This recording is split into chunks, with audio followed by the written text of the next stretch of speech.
Aristóteles, Tomás de Aquino e Hume. Quer aprender a argumentar como esses filósofos? Clica no link do comentário fixado. E quanto à questão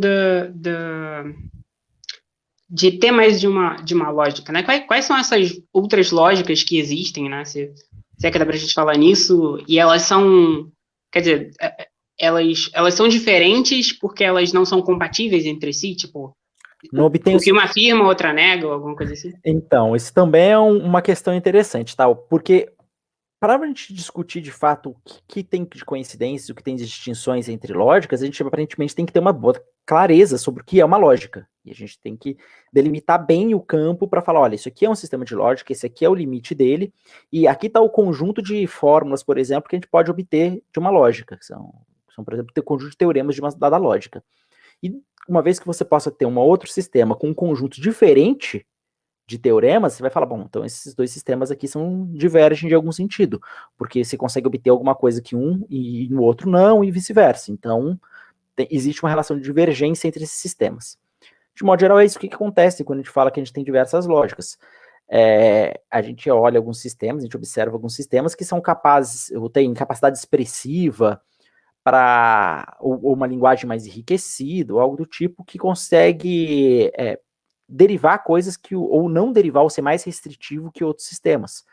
Então aí você vai falar, bom, parece que tem dois sistemas divergentes aqui, porque se um é capaz de derivar um tipo de teorema e o outro não é capaz de derivar esse tipo de teorema, e você demonstra que esses sistemas, por exemplo, às vezes são corretos e completos e coisas do tipo, então você está trabalhando aparentemente com dois sistemas diferentes.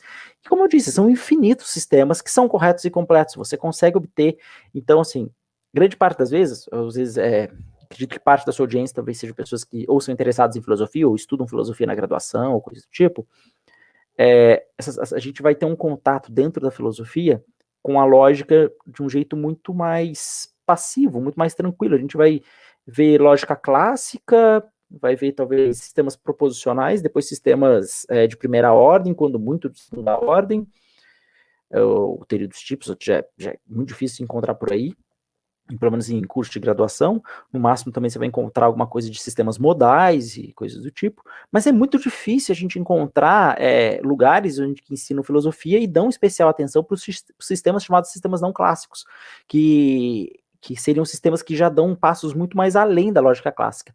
Porque, por exemplo, o que é chamado de sistemas modais, que alguns espectadores possam conhecer, já ouviram falar de sistemas de lógica modais, eles, grande parte das vezes, são só um passo além das lógicas proposicionais clássicas. Eles só adicionam algumas coisas, mas tudo que você prova na lógica clássica, no sistema proposicional, você vai provar no sistema modal, que é uma extensão ali. Então, você basicamente entende a lógica modal, principalmente as lógicas modais que a gente trabalha no dia a dia, na filosofia, são extensões da lógica clássica. Então, por infelicidade, são raros os departamentos de filosofia, os departamentos, às vezes, de matemática mesmo, que se debruçam no estudo desses sistemas não clássicos. Que, principalmente aí, quando você vai estudar esses sistemas não clássicos, você observa quanto lógica é muito vasta e tem sistema para tudo. O meu orientador de mestrado e doutorado, o professor Décio Krause, lá da UFSC, ele brincava que lógica você pode acordar muito bem um dia, levantar da cama e fazer, acho que eu vou inventar uma lógica hoje, sentar e criar um sistema. É possível, nada impede isso. O Carnap, se não me engano, tinha uma frase que falava que na lógica não tem leis.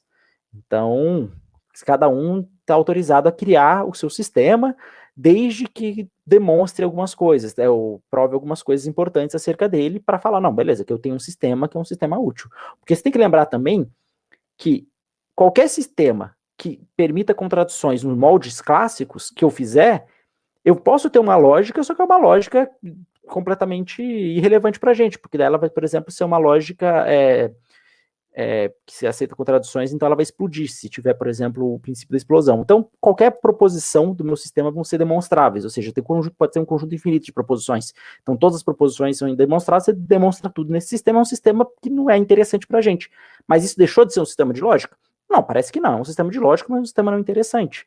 Então, pensa, para todo sistema que você pode ter, eu já falei que são infinitos, você pode encontrar ainda mais sistemas que seriam contrapartes desse sistema anterior. Então, tipo, é uma disciplina, assim, lógica, de modo geral, é uma disciplina muito ampla, muito vasta, que merece ser mais estudada no Brasil, principalmente, ser mais trabalhada, porque aqui nós temos pessoas geniais trabalhando com lógica.